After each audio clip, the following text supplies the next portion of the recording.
So we have a fun-packed evening for you tonight, and our first performer is Abby Woods.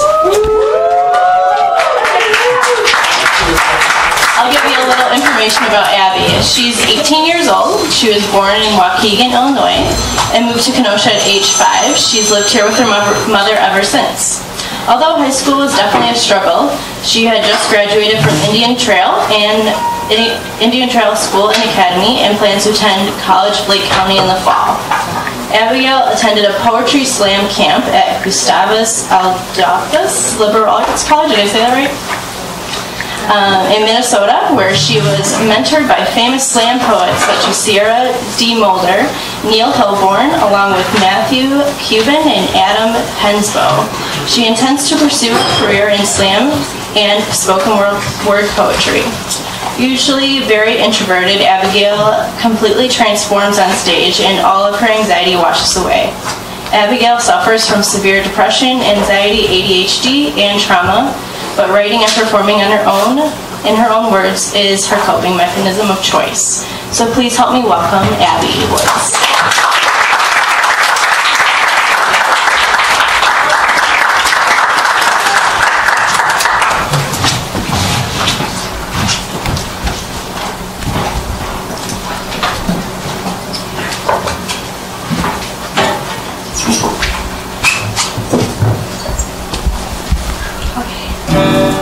This poem is entitled, "This Doesn't Have a Title."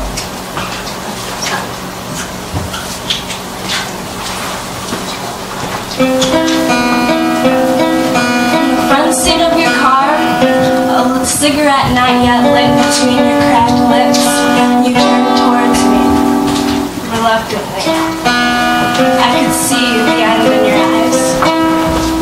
As you pulled the lighter from your pocket and set fire to your lungs, you said something to me that I couldn't quite hear over that shitty mixtape I made you for your birthday last year. You said, "I really need to quit these. I cannot be your nicotine." Yes, I know I'm the reason you lay awake at all hours of the night, screaming of your failures and heartbreaks. It's not fair to take it out on your pillows and your bed sheets. They're more fragile. They can't fight back. I am those pillows. I am those bed sheets. I am an elegant glass window waiting to shatter. I am crumbling. My bones will be nothing but dust soon. Think of me whenever you sneeze.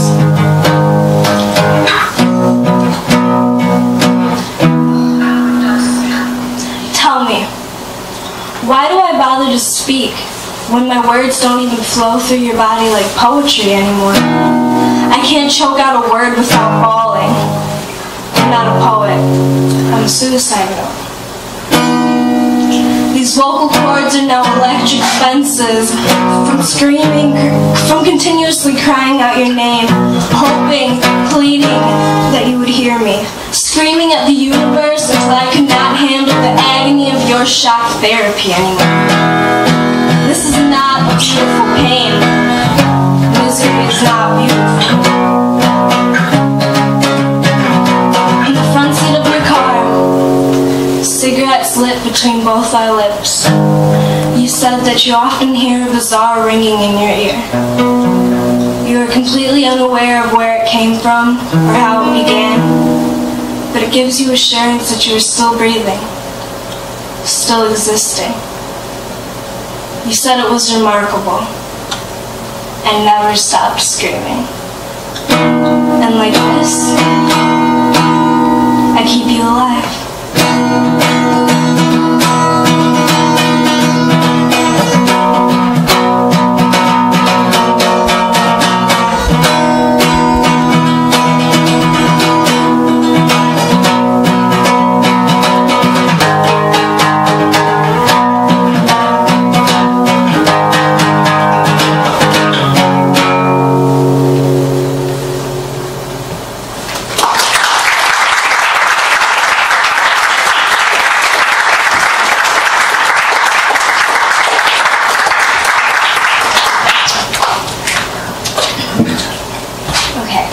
This poem is called Tips from 17-Year-Old Me.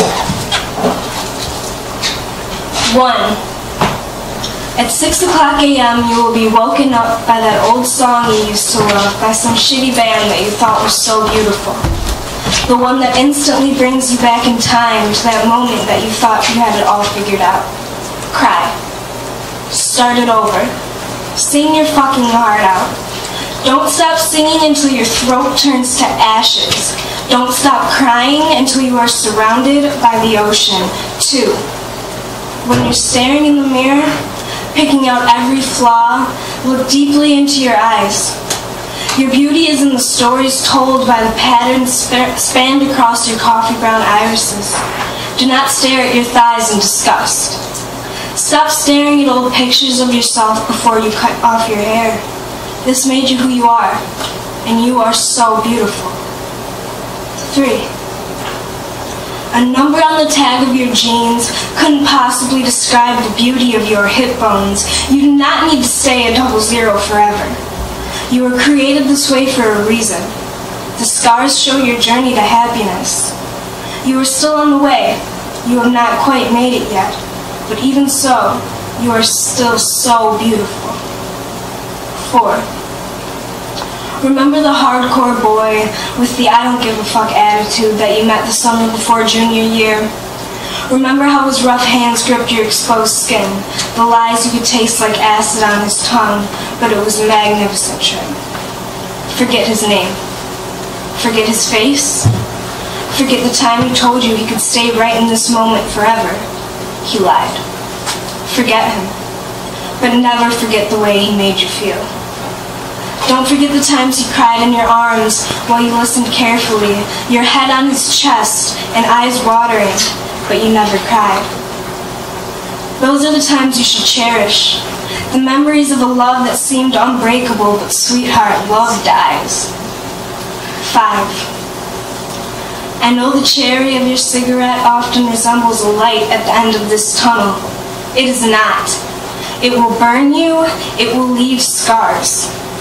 This will only be a reminder of your past misery. Put the cigarette out, take a deep breath, drink some tea, and take a nap. When you awaken, there will be no more tunnel. You will be safe again.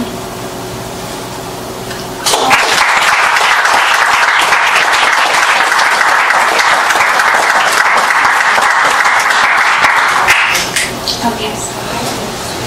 Now this poem is called Embers. You are my last cigarette. I want to set you ablaze, watch the smoke rise from your pores. Yet I can't bring myself to ignite the lighter, your body replaced by hot embers.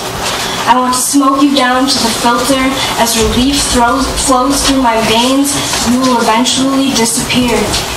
No more nicotine to feed this addiction.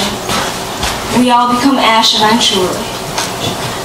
Your touch is a sensation of ecstasy followed by a gut-wrenching pain and a sickening sensation for a little bit more.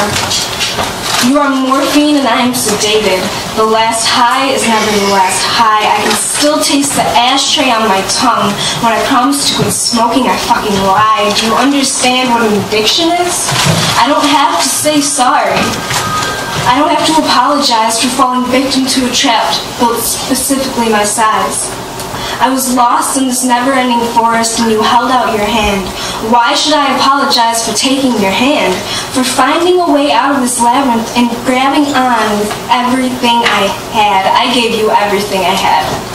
And in return, you gave me gasoline and matches. You said, one day you will understand. I made a wish on each matchstick before I threw it. Your body was engulfed in flames.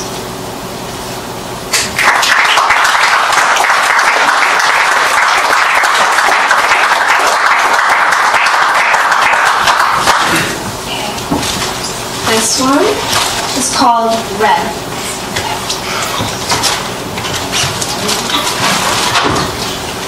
The party was not yet over, but the fire in my chest was so intense.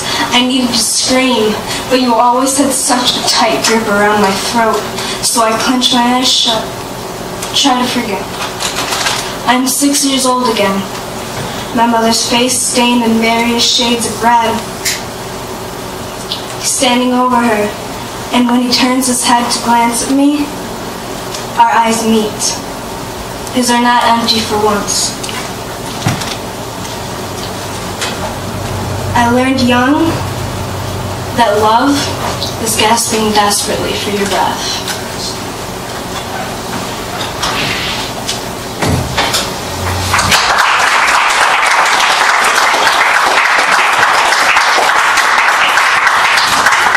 Okay, this is my last one. It's called Recreation.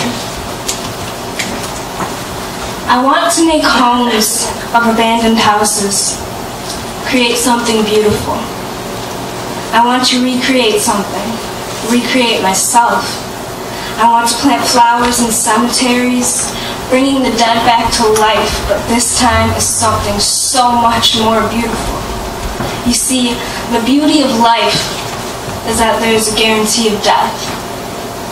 A guarantee to come back is something magnificent.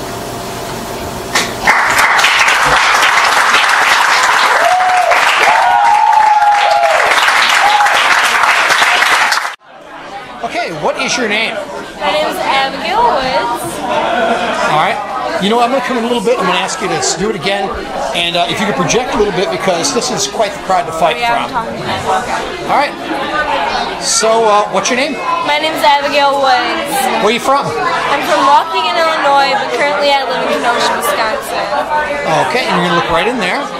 Now, you're a performing poet tonight. Tell me a little bit about your poetry. Well, when I went to my slam camp in Minnesota, it really inspired me to start actually acting on my poetry. I used to write poetry a lot, but I never performed it.